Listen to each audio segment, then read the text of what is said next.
Our keynote speaker today is Luce López-Baralt.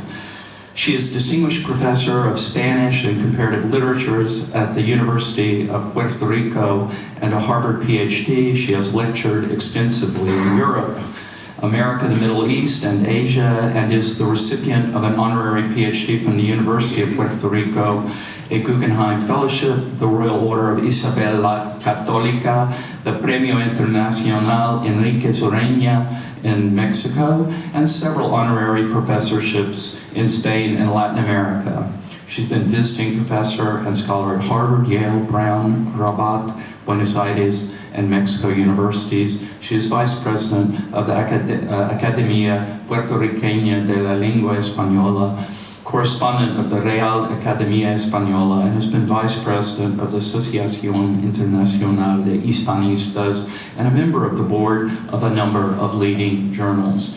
Her 30 books and more than 300 articles on comparative Spanish and Arabic literatures and mysticism, Aljamiado, Moorish, and Latin American literatures have been published in Spanish, English, French, Italian, German, Portuguese, Croatian, Arabic, Dutch, Persian, Chinese, and Urdu. I think more than Marvin. The title of her keynote address is The Secret Literature of the Last Muslims of Spain. Please join me in welcoming Professor López-Baralt. The organizers of the Congress on Latin America, Al-Andalus, and the Arab world.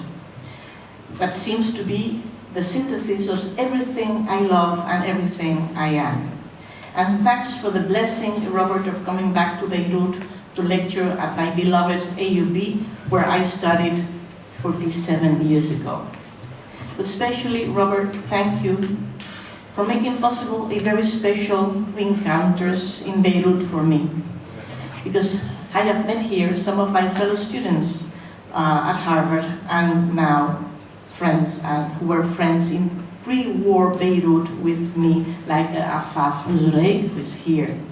And I find it difficult to find words to express my gratitude for the miraculous coincidence of meeting here with Wasma al-Chorrachi, nowadays a very famous plastic artist, and before my classmate at Harvard, who is here with me today, for she lives in Cambridge. It is my true joy to acknowledge here in our Beirut that I owe everything, all my knowledge, or my vocation in comparative Islamic and Spanish mysticism, that is to say the vocation of all my life, to her.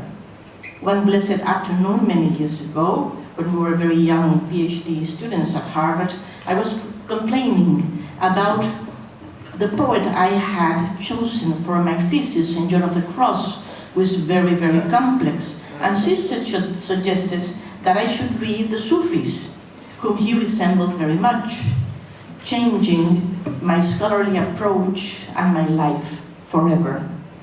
I feel that my life is coming full circle when I dedicate to you, Wasma, this lecture with a gratitude and love that are truly beyond words. Thank you.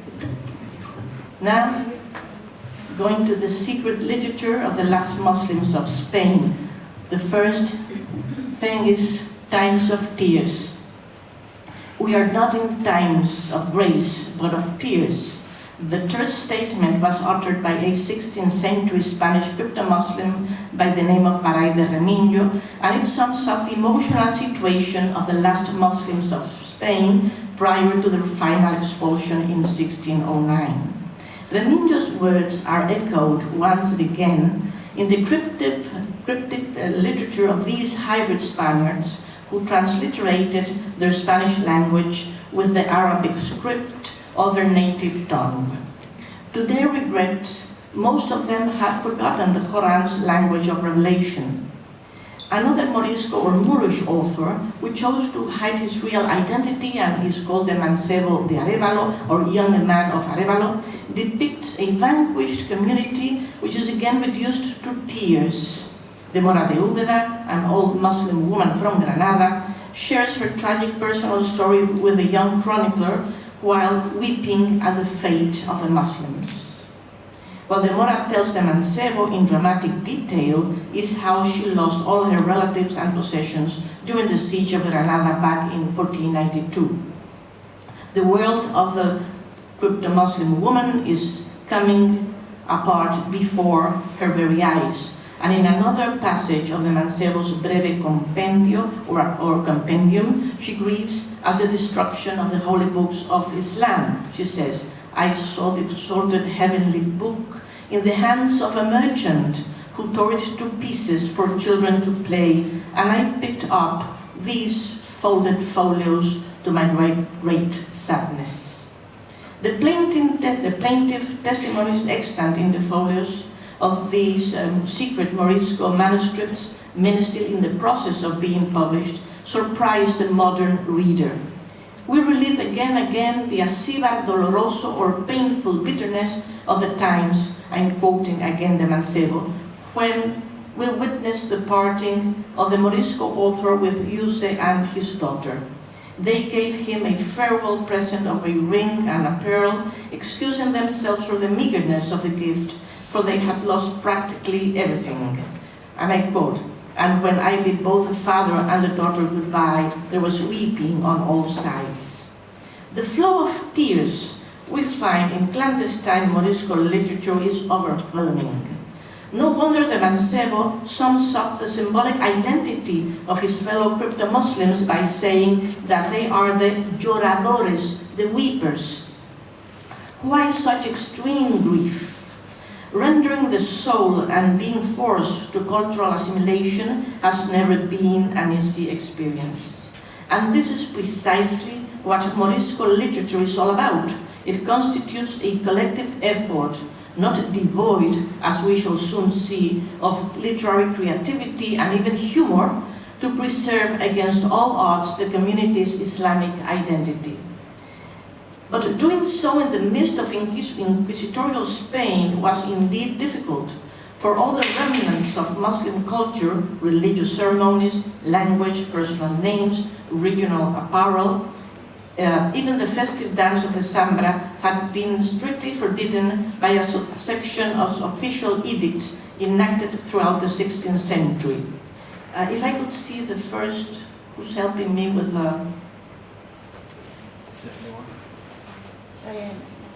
I want to show you first.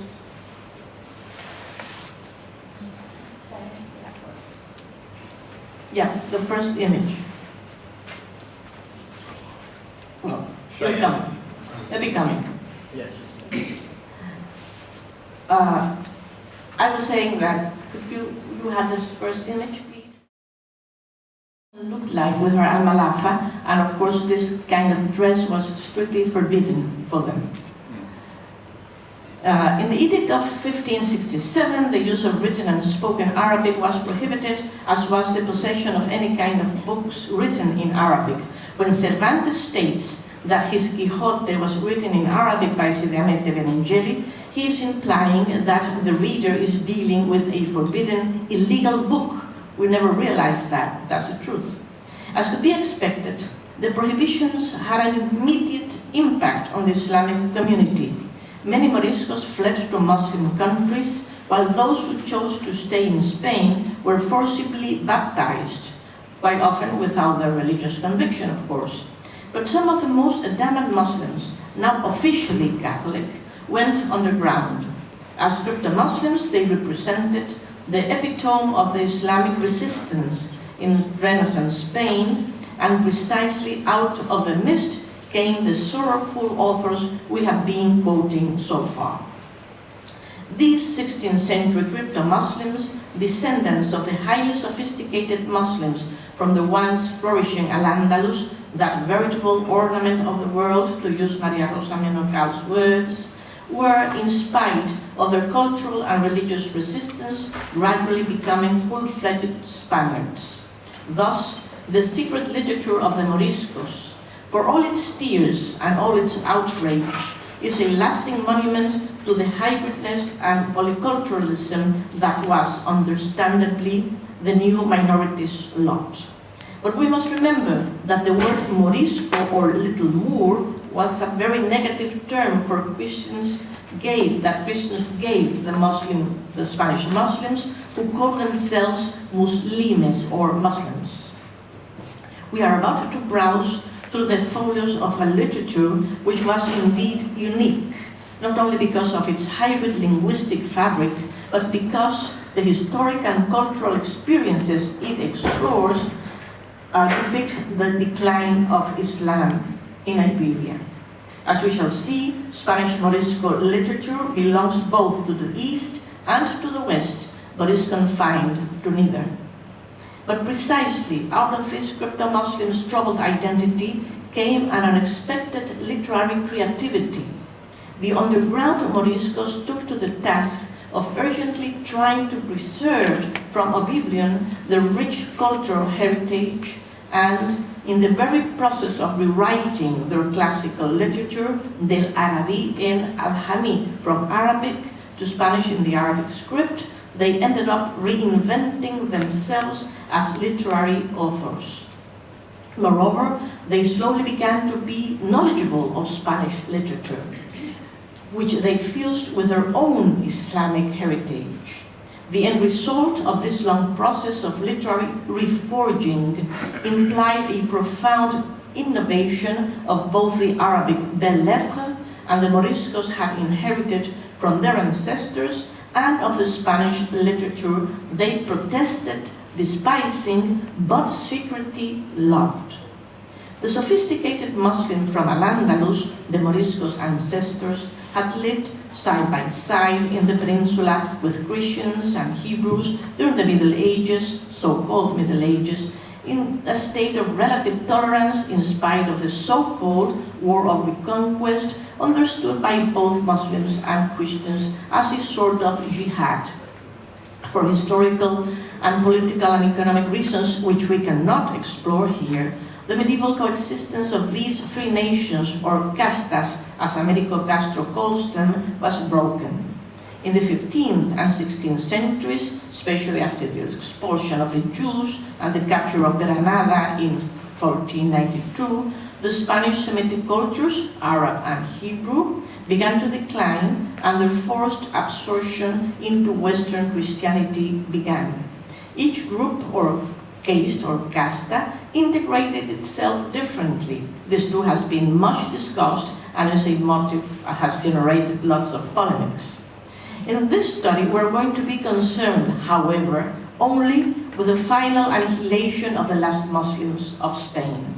As we shall see through their secret testimonies, this group kept alive a sense of their identity as a people, in spite of the forced baptisms they were subjected to after the Reconquest, until their final expulsion from Spain. This sense of identity could not be squashed either by their defeat in the Alpujarras in Granada, nor by the mass deportations, the removal or saca of the Andalusian Moors to the north, by which Philip II attempted to accelerate the process of their cultural assimilation. But the Moors, now the Moriscos, in the midst of their collective misfortune as a strangled minority, or perhaps because of it, produced what we call today Alhamiado literature. This fascinating literature is perhaps the first eloquent example of Al-Andalus' immensely rich afterlife, which Cristina Cibantos explores all the way to modern times. Al-Hamiado comes from the Arabic al-Jamiyya, meaning that which is not Arabic, contrary to Arabiyya. The Moriscos, who had, as I said, already forgotten their Arabic, wrote their Spanish in the Arabic script as a last sign of loyalty to the sacred language of the Quran. The Arabic characters in which the Moriscos wrote their Spanish were, with some exceptions, the full extent of the knowledge of their holy tongue. Otmar Hedji rightly observes that the clandestine Alhamiado authors hung to their Arabic characters less from considerations of secrecy than for the religious dignity that the Arabic characters held for them. Morisco literature's hybridity is so baffling that when the first manuscripts were discovered in the 18th century, scholars just didn't know what to make of them.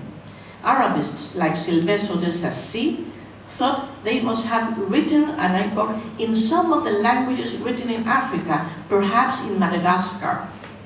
Other scholars took the manuscripts for Persian or Turkish until it finally dawned on them that they were Spanish texts written in the Arabic script. I want you to show you some of the manuscripts now.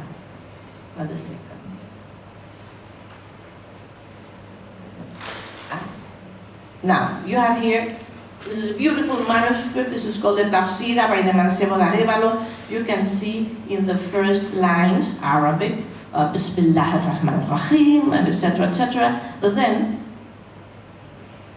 the Spanish comes. Era un día de los 7 del año, 25 de Dulqíada, he's quoting his dating. Fueron ayuntados en Zaragoza una compañía de honrados muslimes, etc., etc. So it's very difficult to make up that this is Spanish in the Arabic script. I'm going to speak about this manuscript afterwards. Now, just for you to see some of the other manuscripts. This is another one, a very beautiful one. Then another. This is a magic manuscript. Oh, it was so beautiful, very, very tiny, you know, to keep secretly within yourself. And this is another manuscript with magic spells, for magic spells. There. Okay. The Aljamiado corpus, written by the underground Moriscos during the 16th and 17th centuries, the most horrible period of the Spanish Inquisition, began to be recovered in the 19th century. Sometimes the manuscripts were stuffed in the pillars of old houses, and even whole libraries were discovered hidden in false ceilings of houses in Aragon. We are still in the process of decoding and publishing what is left of this huge literary material. Sad to say, most of the Morisco manuscripts have been lost. Yet, in the past decades, new texts have been able to be discovered, so we can still expect some new findings. Thanks to these clandestine codex, we have a chance to understand what became of the Arabs of Spain after the fall of Al-Andalus. At long last, we can hear directly, and not through secondary sources like the archives of the Inquisition, what the marginalized Morisco community had to say about its historical plight and final demise.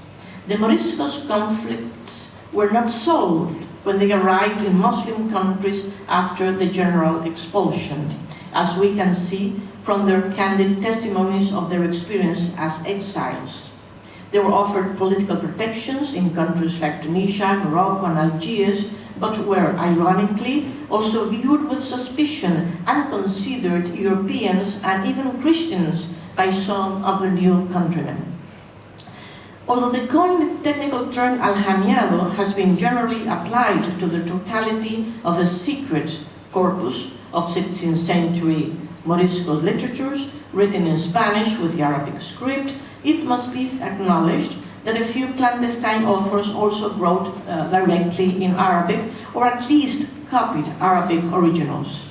Curiously enough, once the Moriscos took refuge in Islamic lands, they abandoned the Aljamiado script altogether and wrote their Spanish texts directly in the Latin script. You can see here, this is a 16th century Morisco manuscript written in Tunisia. They go back to the Arabic, to the Latin script. A case of nostalgia à l'envers, down for their lost Spain. Whatever the case, the truth is that Morisco's hybridity is so fluid that Gerard de Vigeres prefers to refer to their literature as Islamic Spanish literature. The Aljamiado Secret Codex, in which the embattled community searches for its own identity and strives to understand itself, offers a dramatic example of a case of double conscience. In Spain, the Moriscos consider themselves Muslims and outsiders, but later on, when in exile, in spite of their sincerity of their Islamic faith, it dawned on them that they were also, in more than one way, Spaniards. The fluctuating identity of the Moriscos' double conscience is evident in their hybrid texts. They wrote in Spanish, but with the Arabic script. They quoted Islamic authorities like Al-Ghazali and Ahmad Zarruq, alongside Spanish classics like Lope de Vega and Góngora. They translated the Quran, but also imitated Cervantes' novels and Quevedo's satirical prose. Ironically, the author's constant code switching seems somehow contemporary. Hybrid texts, as we all know, are difficult to interpret. Homi Bhabha considers that a shifting, hybrid and open textual space, like that of post-colonial literature, tends to create a third space, where the monolithic national concepts dissolved in intercrossed spaces, fissures, and uncertain frontiers. The literary fusion of two different cultures produced something new, what they call a third space, that does not correspond fully to either culture.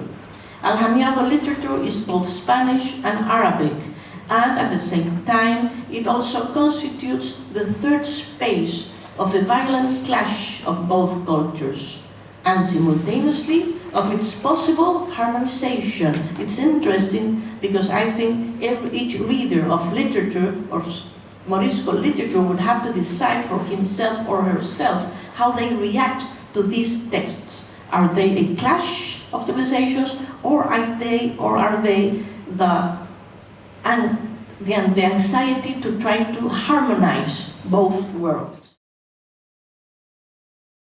Hybridization and the creativity of the Moriscos' mercurial texts are difficult then to understand. The profound hybridization and the creativity with these authors give testimony of their plight, makes for a vibrant, tangled, and unique literature that was, curiously enough, written alongside the most compelling European classics, from Cervantes' Don Quixote to Shakespeare's Hamlet. It was the same period of time. In my attempt to give the Morisco community its own voice again, I have researched for decades their Alhamiado manuscripts extant in Spanish, European, and Near Eastern libraries that deal with the most varied subjects: magical and astrological treatises, dream interpretation, books on medicine, prophecies, and poems. The Moriscos' novels, written in the style of Cincio, Bandello, and Cervantes, offer a sharp contrast with their Arabic legends, in which they rewrite their literary fantasies of the 1001 Nights and Samarkand's Tanbih al-Ghafilin, and even the Qisas al-Anbiya by Thalabi. In this vibrant material, we encounter islands of saffron, flying wooden horses, birds of paradise with a head of gold and an emerald neck, angels with feet of fire, and houris so celestial that if one of them were to look upon the ocean, it will immediately turn sweet. But the Alhamiado corpus is also quite practical. It includes itineraries of that explain how to flee Spain secretly, instructions preparing the soul for death, as well as medical treatises and remedies for blindness and even for breast cancer. Sounds very modern. The Moriscos' personal testimonies are perhaps the most moving of all. They write about the fall of Granada, the experience of exile in Tunisia, as well about how it felt to be a victim of the Inquisition. One anonymous author even wrote what I call a curious Spanish Kama Sutra, or nuptial treatise, that is very explicit and at the same time very spiritual, for it teaches that the pious Muslim, while having sex in the context of marriage, which is sacred, and that act of love can lead to the ultimate contemplation of God. So he tells a couple to say Quranic surahs and pious prayers for making love, which the author surprisingly mingles with sonnets by Lope de Vega. This is very unusual. I was also lucky enough to discover a Puerto Rican underground Morisco who was denounced in court by Ponce de Leon II in the 16th century. So a true Latin American Morisco. The Aljamiado texts bear the burden of the collective experience of the last Muslims of Spain and none until now.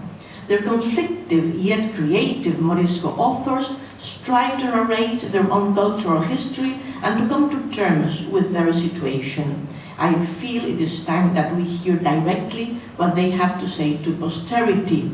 Que los textos hablen, let the texts speak, as Márquez Villanueva and Emilio González Ferrín propose. Let us begin by exploring what the secret authors admit about their own hybridity. An anonymous author, almost all of them were anonymous, reacts to the being forced to use Spanish instead of Arabic to teach religion in his clandestine community, and his indignant tone is startling. I quote, of course I translated everything. When one of our brothers knows the Arabic in which our Holy Quran was revealed, nor understands the truth of the faith, unless these things are revealed to them in a foreign language, such as that of these Christian dogs, our tyrants and oppressors, may Allah confound them. So he's very cross to have to use Spanish. Another Morisco, who took to the task of translating the Quran into Spanish, is again quite unhappy with the fact that he has to use the letters of the Christians, and he said he must but be forgiven for that, for it is true, I'm quoting, that the Prophet Muhammad, peace be upon him, said that the best language is the one that could be understood. A high-ranking Sharif, Ibn al-Rafi'i al-Andalusi, describes how his father taught him the Arabic alphabet and the first notions of Islam when he was just 6 years old.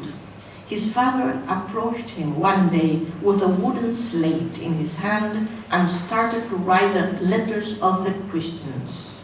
The father went over the letters with his son, and every time the child repeated one of the foreign signs, he patiently showed him the corresponding Arabic signs. Ours are like this, he whispered. Al-Rafi ends up having to memorize a double alphabet, neatly inscribed in a double column. As a child, he understands immediately that he is in the midst of a very dangerous academic task. He must keep his father's teaching strictly to himself. Not even his mother should know. Suddenly, the mother bursts into the room and scolds the child. "What was your father teaching you?" "Nothing," muttered the child, starting his life of duplicity as a crypto-Muslim. Yet, for all their distressing linguistic difficulties, the crypto-Muslims refused to forget their Arabic, and they did it against all historical odds. In 1492, the fall of Granada and the expulsion of the Jews permitted the nationalization of Spanish territory, while the discovery of the New World opened the Iberian culture to unexpected horizons. But that year was very important too, because Antonio de Nebrija published the first Gramática de la Lengua Castellana. The great humanist thought that the Spanish Gramática would be of service for the unity of its recently founded nation, which would quickly proclaim Castilian as the official tongue. But in a few years, the underground Moriscos were in turn translating the famous grammar they called the Jurumiyya, that is to say, the Muqaddimah of Muhammad al-Jurum from Fez. It is not exaggerated to suspect that the clandestine manual was the Moriscos' fierce answer to Nebrija's Gramática. Only one can wonder how many crypto-Muslim children use it secretly in their struggle to remain bilingual. Curiously enough, the Jurumiyya was used as a grammar text at the University of Salamanca during the 16th century. Not without the professor's risk, however. Cantalapiedra, the professor of Hebrew, Aramaic, and Arabic, ended up imprisoned by the Inquisition for suspicion of heresy regarding the teaching of these tongues so controversial at the time. But he used the same Morisco grammar book.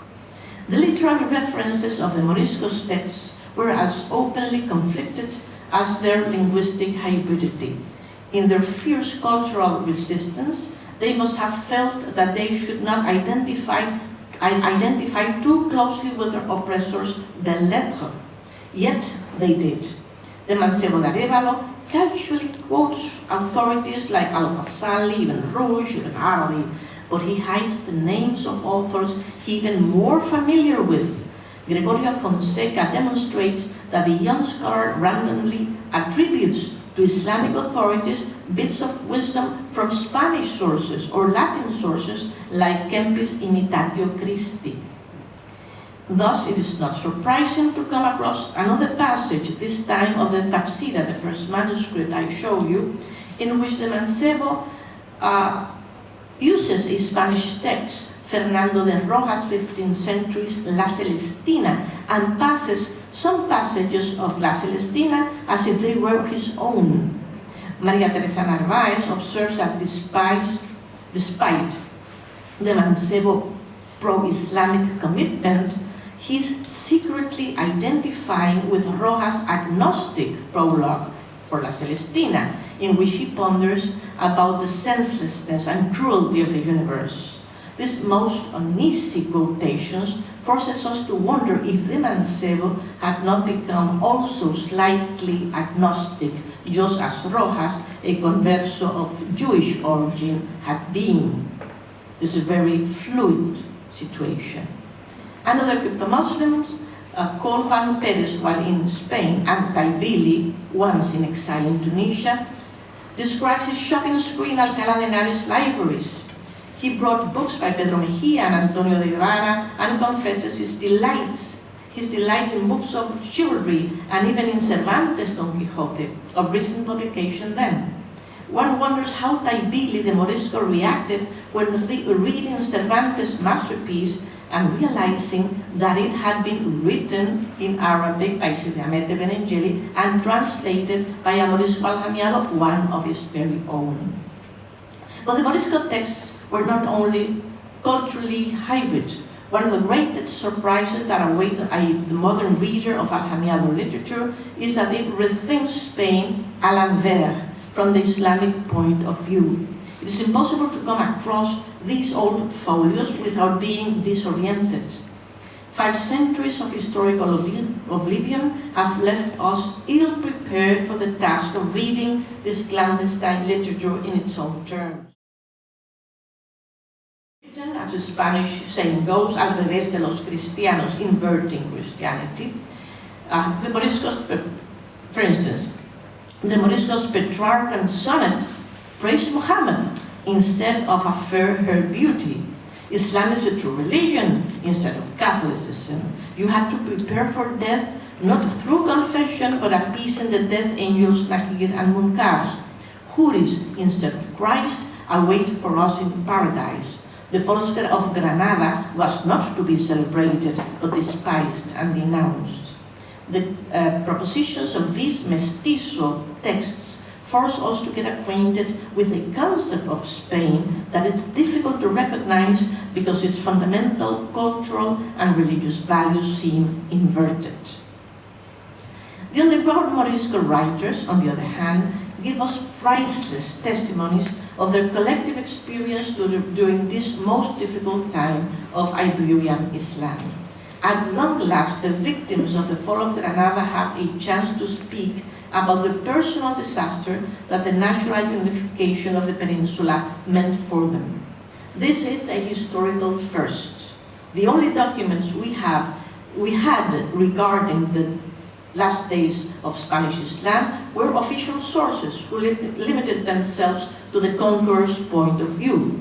But we are in for a surprise. The Mancebo de Arévalo, author of some of the most important treatises of Aljamiado, interviews quite a few of these shocked survivors in Granada.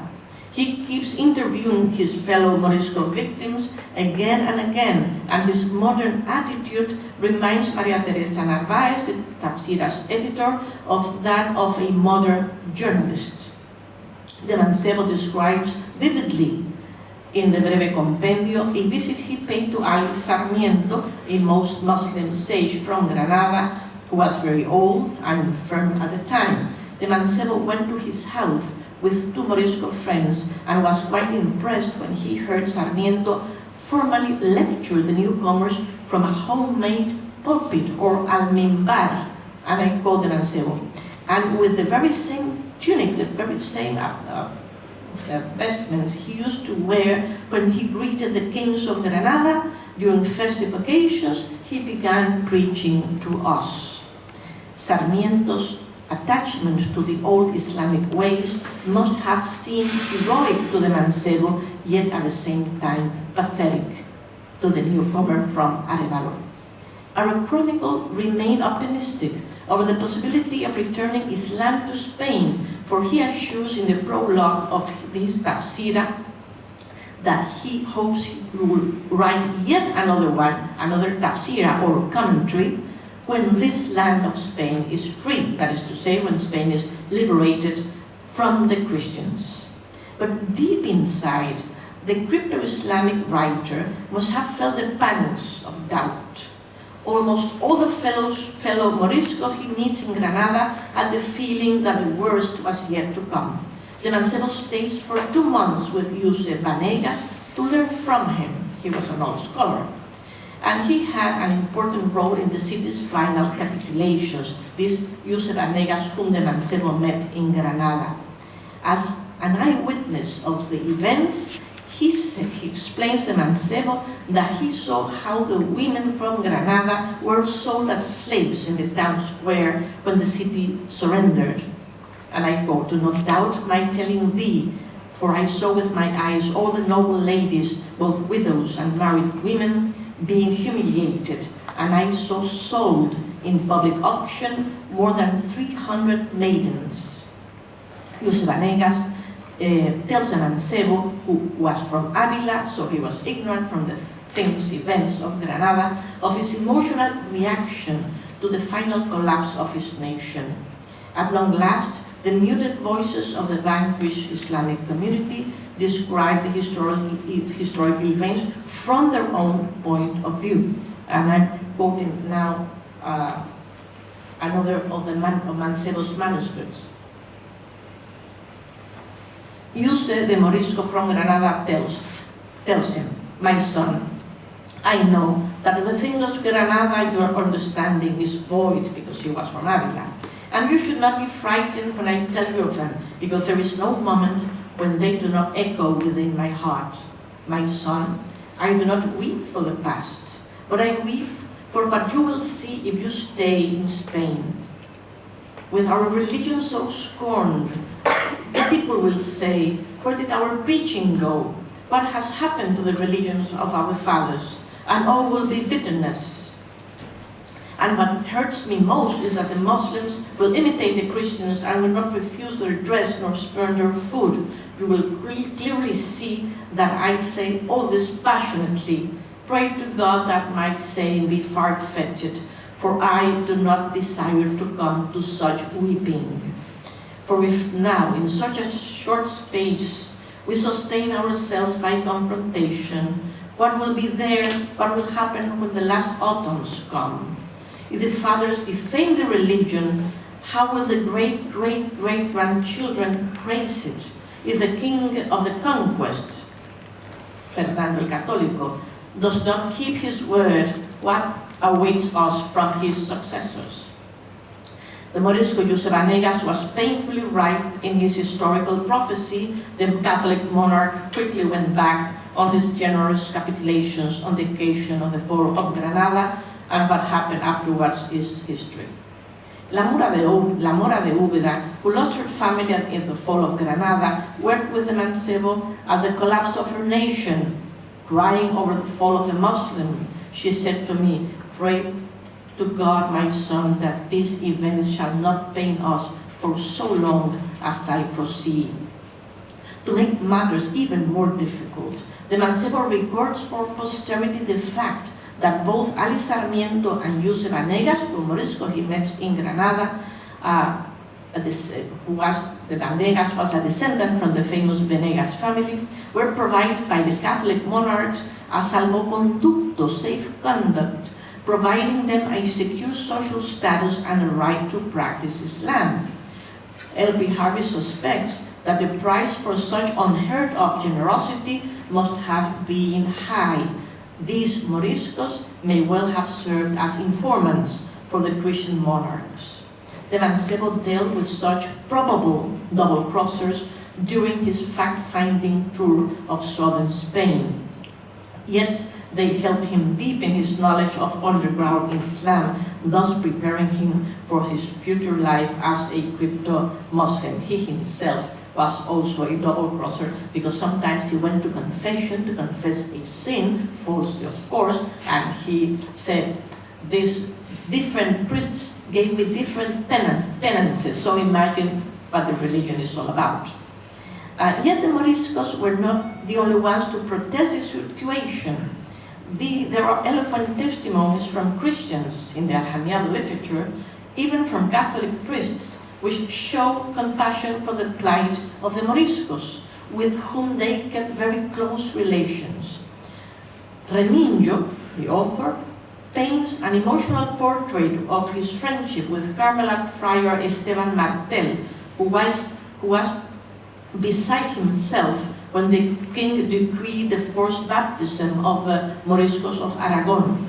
They ate together at the priest's house and shared the indignation and their tears, and from then on, Martel, the priest, personally argued the Moriscos' case in front of the king. In the Tafsira, the Mancebo also gives a detailed account of his close relationship with a crypto-Jewish friend. This friend had a fabulous library and lent the Mancebo priceless books, and the young Mancebo admits with candor that he wished he had robbed one of them, adding with humor, pero no pude, lo intenté robar, pero no pude. I tried to rob, but I just couldn't do it. These were indeed hard times. Again, we're in debt with the Mancebo sense of history in the making. In one of his most dramatic scenes, he describes in detail a secret meeting of Muslims in Zaragoza in which he participated, probably as a worried observer.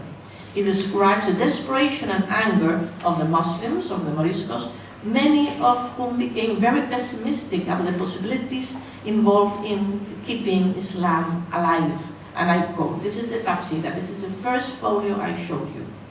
The gathered Muslims began to speak of our sorrows, and each one gave his harangue. And there was one who said that our loss was indeed great, and lamented at how little essence our work had. And another sage said that our work that we had to do would be for our rated merit. All our sufferings will be of spiritual merit. But they repudiated his speech, saying that the work was to no avail because it was lacking the principal thing, which is the call to prayer, and thus it would not be spiritually good to God. Among all these disgusts, another wise man said another angry piece. In front of everyone, he said that every man should tie his skirt about his waist. Remember, they used long ropes, so tied in the waist just to run away from Spain as soon as possible, to flee to Islamic lands. Everyone took his speech very ill because it caused great sadness. There were many different sorrows were told, and as each one of them felt the general harm as his own, I was not surprised that each one should speak his mind, because we were not in any mood to jest, not to utter improper or inconvenient words. The Morisco situation became so desperate that they recurred to prophecies, or alhofores. This is one of the most curious dimensions of Alhamiado literature, and a pathetic example of collective wishful thinking. Written in the 16th century, the alhofores pretended to be ancient manuscripts which generally foretell a triumphant future for the Muslims in Spain. By means of these prophecies, the Moriscos attempted to rewrite their history and to manipulate their future. The most spectacular example of the genre was the incredible affair of the lead books of Sacromonte and the parchment of the Torre Turpiana of Granada. When this Torre Turpiano, Tower of Turpin, an old minaret of a mosque, was demolished in 1580, a lead box was discovered containing prophetic, quote-unquote, inscriptions in Arabic dealing with the end of the world. 15 years later, in 1595, a much more remarkable discovery was made. Lead tablets or plomos were found in Sacromonte in Granada, written in angular Arabic characters so as to look antique and in Latin. These are the plomos. This is what they were found in a demolished mosque in Sacromonte. The Sacromonte of Granada is called Sacred Mount because of this discovery. The thin silver plates are made of lead and have been made to appear to belong to the 1st century. They included several books attributed to Ctesiphon ibn Attar and Cecilio and Al-Rabi, supposed disciples of St. James the Apostle, patron saint of Spain. The Archbishop of Granada, Vaca de Castro, enthusiastically ordered the plomos excavated, and the finding caused, according to Harvey, as much uproar in Granada as the Dead Sea Scrolls have caused in our day. The plomos give us, imagine this, a physical description of Christ and of the Virgin Mary, who is snatched up into heaven in a mare. This is a coarse version of the ascent of Muhammad to the 7th heaven on the Burak. Who replied, and the Virgin replied in Arabic to St. Peter's inquiries as to the importance of the Muslims of the 16th century Granada. This sounds like Garcia Marquez, doesn't it? A long theological dispute followed upon the discovery, and although the relics were authenticated by peninsular theologians, there were many objections, and Rome declared them heretic and finally returned them to Granada a few decades ago. I was able to see them in the Abadia del Sacromonte. It's very difficult to get there and to enter, I must say. This hoax served a very utilitarian purpose for the Moorish population on the eve of its expulsion. The prophecies were a diplomatic attempt to reach a synthesis of both Christianity and Islam. For example, the Islamic phrase, there is no God, la ilaha illallah, wa Muhammad Rasulullah, it was forced to say, la ilaha illallah, wa Yasu'ur Ruh Allah, there is no God but God, and Jesus is the Spirit of God, and this is very Catholic, yet very Quranic. Suspicion that Alonso del Castillo and Miguel de Luna, who took part in the official translation of these plomos, were in fact their own authors, their secret authors of the plomos, aided in their singular theological adventure, nonetheless by Archbishop Vaca de Castro. Why? Because the Granada Church was exalted by this miraculous discovery, so both were interested in the plomos being proven true. The plomos are the literary precedent of the genre of prophecy in Al-Hamial. Some prophecies would have it that the fate of Islam was foretold by Muhammad himself, who bemoans the fall of the Spanish Islam. I quote the manuscript, now back to Al-Hamial manuscripts. One day Muhammad, the messenger of God, sallallahu alaihi wasallam, was praying the evening prayer, and he looked towards the setting sun and cried very greatly.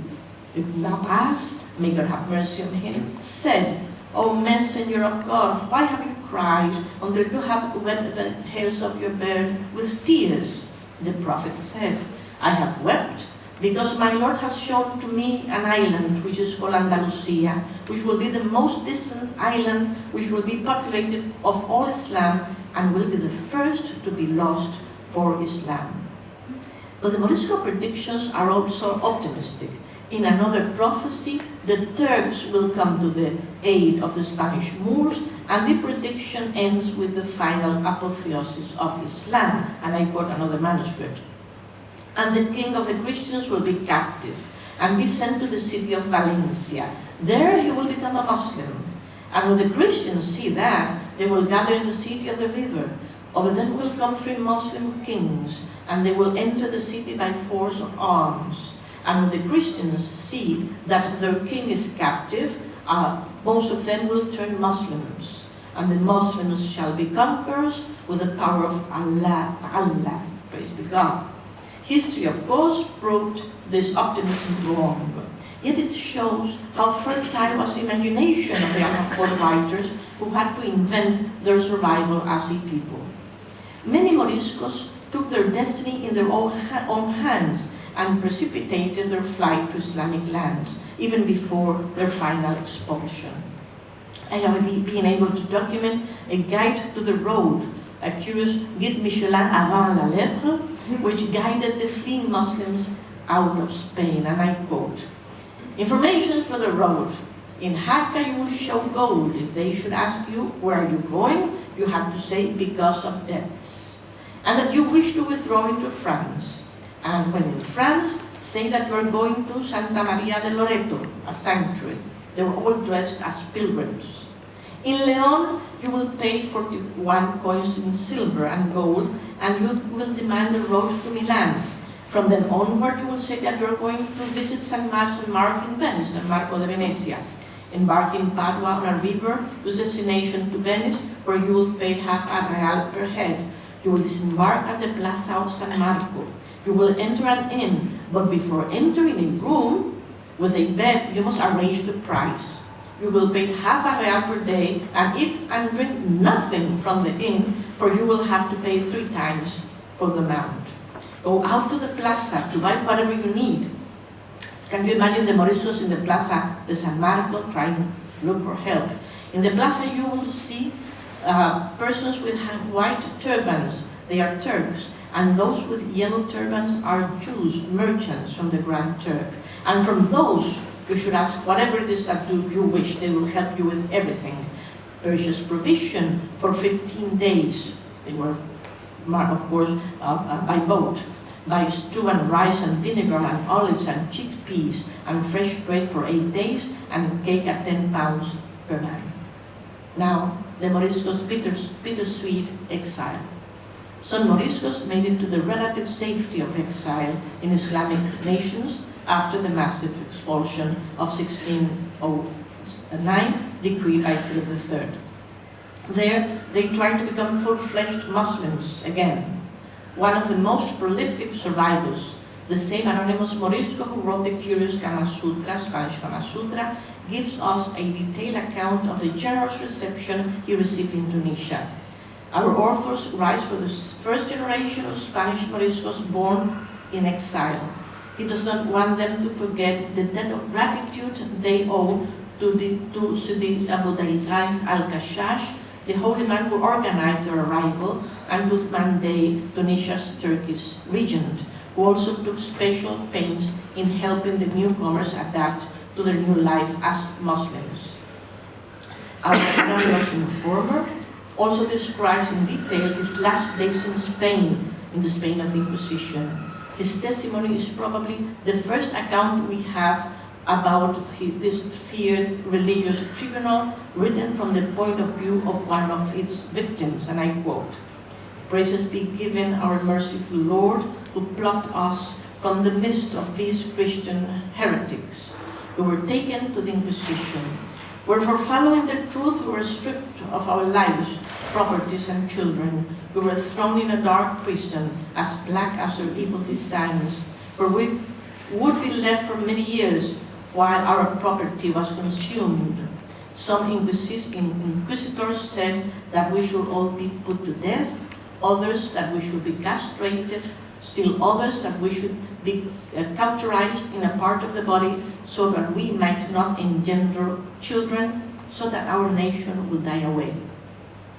The exiled Morisco is referring to Obispo Salvatierra's plan to exile the minority to, imagine, La Isla de los Bacalaos, Terranova, or Newfoundland, after castrating them. This plan was not, of course, accomplished, but it was thought over.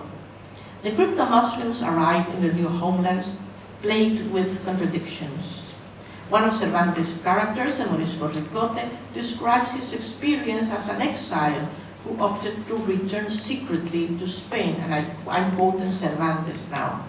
"All of us were punished with exile, a mild penalty in the opinion of some, though to us it was the most terrible that could be inflicted. Wherever we are, we weep for Spain. In Barbary and all those parts of Africa where we hoped to be welcomed, we are worst treated and abused. For now, I know for experience the truth of the saying that the love of one's country is indeed sweet. The Morisco writer, exiled in Tunisia, author of the manuscripts I've been quoting, shows that the fictional Ricote's experience was often true to history.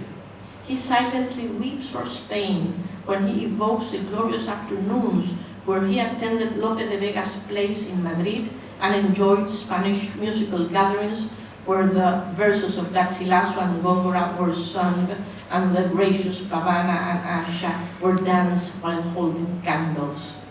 The exiled Morisco cannot seem either to forget the violet eyes of the Spanish girls, ojos del color de la violeta. In the meantime, he has a bittersweet attitude towards Tunisia, even though he praises the welcome they gave him in his new country. He admits that some Muslims in Tunisia mistreated the Morisco newcomers, and the chronicle strives to explain the new trials of the Moriscos in their adopted homeland as an atonement of our sins, and advises his fellow refugees to come to terms with their new tormentors as best as they can. Remember, they felt outsiders in Spain and Muslims, and when they went into exile, many were considered Spaniards and even Christians. So there were interior exiles always. Reading Spanish Islamic literature is a sobering experience indeed. Thanks to the clandestine Al-Hamiado manuscripts we have been exploring, the Islamic nation did not die away completely in Renaissance Spain. The testimony of these lloradores or weepers allows us to witness firsthand how Al-Andalus ceased to be in 16th century Spain. Every time we open one of these nostalgic folios, the vanished Morisco world comes to life again, with all the pain of the clandestine author's historical denunciation, and with all the passion of their feverish literary imagination. The Moriscos did succeed in saving their collective historical experience for posterity, and today we can learn from their misfortunes and from their literary creativity. Thank you. But also the publication of Nebrija's grammar, and the story of the Qawwad that was been published in response. In response, yes. It's an astonishing sort of story of this kind of fighting grammar. The fighting, yes. And Canta la Piedra, the professor of Hebrew and Caldeo and Arabic, the Cátedra Trilingüe in Salamanca, used the Yurumiyya. And you know, I went to Granada, to Salamanca, for months to explore the manuscripts in the library, and that Yurumiyya from Salamanca has disappeared. Because, of course, he was jailed in Valladolid, and he must have asked his friends, please destroy all my papers in Arabic. Because he was asking the Inquisition, tell me all about all the books you have in Arabic, in your possession.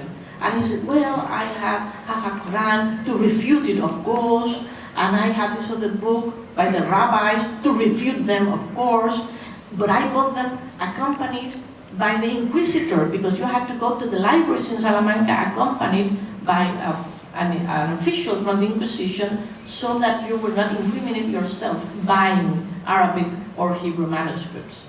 That was incredible. He was jailed because of his teachings, the language. So, do we have any questions from the floor here? There's one here. Could we just use the Rimmel will appear with the mic in a second. Oh, thank you. Wonderful talk, thank you. And the mixing of languages and cultures is really fascinating. And scripts, of course. I wanted to poke in another direction. I'm not sure whether there's any connection here. but this is toward the Jews and Hebrew. What occurred to me is I wonder if there is any connection between the lamentation literature of the expulsion from Andalusia and the Hebrew lamentation literature. That is, as you started out, I thought of by the waters of Babylon, we sat down and wept. There seems to be a kind of a lamentation, particularly with weeping. And I wonder if is there any connection at this time or later between those two lamentation traditions? There must have been some connection, because I was able to document that the Hebrew secret community, the crypto-Hebrews, and the crypto-Muslims were friends among themselves, which sounds kind of unusual, but that was the truth, because it's documented in their manuscripts. So I would not be at all surprised that this insistence in llorar, in weeping, be consistent with some kind of communication between their own two literatures, bemoaning the fact that they were abandoned in Spain. When I hear the Sephardic songs, they sound like Alhamiado weeping and lamentations, the Sephardic popular songs, which are bemoaning the fact that they were expelled from Spain. So probably it was so. My friend Michelle Hamilton has worked extensively in Hebrew Alhamiado literature, and some of her students also are working on that. So I was there in Minnesota last month, and I was able to see the relation between the Hebrew Alhamiado and the Arabic Alhamiado. But the comparison is still a field to be studied. But probably we will give you, we will tell you that you're right in your suspicion. Thank you. Thank you for a fascinating talk. You described the flight of the Moriscos all the way to Milan, and then from there to Tunisia in North Africa, where many were not all that welcome. It occurs to me that in 1453, Constantinople fell to the Muslims, and the Ottomans proceeded to move further and further west. It would seem to me that that would be certainly a closer and perhaps easier path for a flight. And I'm wondering if there was any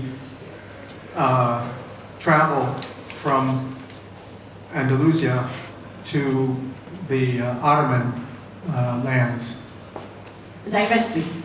Directly, or yes. I mean, I'm thinking the flights of population are not new with us today, and I'm imagining a great number of Moriscos leaving Andalusia, and I'm also imagining a great number of other populations being, moved around throughout Europe during that time. And I'm wondering, rather than to go to Tunisia, it would seem to me that it would be easier to, or certainly closer to go to the Adriatic and just beyond into the Ottoman lands.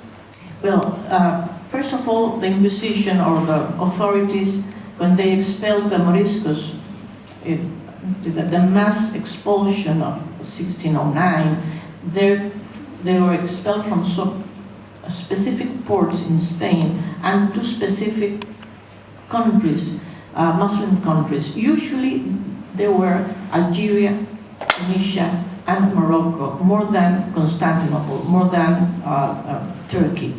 But it's interesting that instead of going directly to Turkey, instead of expelling them directly there, the only testimony I have of a Morisco going directly to Turkey is the one I'm quoting here. Exactly why, I don't know, maybe it was because countries like Tunisia opened their arms to the newcomers, because they needed labor, and they needed very modern workers, like the Moriscos. When they came to Tunisia, they were considered European, so these countries needed the exiled Morisco population. Maybe that's why they went to these other countries. They went officially there because they were expelled directly to these countries. But why is this Morisco saying how to flee directly to Turkey? This is interesting. More should be studied about that, I'm sure. Yeah, we have one more question, and we'll break. Thank you for that fantastic talk, but maybe I can add an element to the discussion that Ken just started. I happened to be, and this is a kind of a side, in Istanbul not too many years ago, and if you know Istanbul and you make your way down Taksim and Beyoğlu and you get to a part of the city that's very post-industrial and very kind of, working class, there is a mosque, and it's called the Arab Mosque, and it's sort of hidden at the end of a callejuelo, if you will, that was dedicated to the Moriscos who were exiled from Spain. And it must have been a church, probably when Italian merchants had been a dominant force in the region from the architectural design of it. But if any guide will tell you that, in fact, it was turned by the Ottoman authorities, and of course, the Moriscos had always been accused of being a fifth column, doing the work of the Ottoman Empire in the Mediterranean. So they must have had a presence in the same way that many of the Sephardic Jews made their way to Istanbul, and until today, if I'm not mistaken, they continue to sing in Ladino. So it must have been a kind of, both, as cousins, they must have made their way to Istanbul. Yeah. And just one more aside, I happened to be at a conference just a couple of weeks ago, and I met some Tunisians who told me that Morisco communities in the northern part of Tunisia still held keys to their homes in Al-Andalus, hoping one day to return, which is a very ironic, of course. It was, it was very moving. I had been in Tunisia several times, and I met the Moriscos' descendants, and who still remembered and had the keys of their ancestors' houses, and who remember the names and the last names and everything, and their own experience as Morisco, descendants of the Morisco community. And even some zawiyas have the historical memory of the Moriscos being expelled directly there when they first arrived. But going back to the Turkish problem, it's very interesting that when the Moriscos arrived, the Moriscos, guided by this guide Michelin lettre, arrived finally in San Marco de Venezia, St. Mark's in Venice. They were supposed to be helped by the Jews, not by anyone else, but by the Jews who were serving the Turkish empire then, or regime. And so it's another example of cooperation between the two peoples. So everything is very fluid, of course, here. Well, it's one of the beauties of, I think, a conference like this is, we were talking, and George and I have talked about the Wadi al-Shamil in the center of Beirut. There's a Sephardic synagogue, and that neighborhood was, in fact, a Jewish neighborhood which the Israelis intentionally attacked in 1982 with the intention to sort of say it's untenable to live in a country like Lebanon as a Jew, but nonetheless there has been, and it's by having the prehistory of the present that you've laid out, suddenly these sorts of interactions and contradictions pre-1948, pre-20th century sort of allow us to understand that it was not always thus. And maybe we can even arrange to see the synagogue. It's a neighborhood that's part of the Hariri compound, so it's difficult to get into. But in fact, it's been completely restored. And the custodian speaks Ladino. Oh, and they speak Ladino. There are, so once one begins this beautiful archaeology that you've begun, one finds all kinds of beautiful contradictions like this. So please, let's have coffee.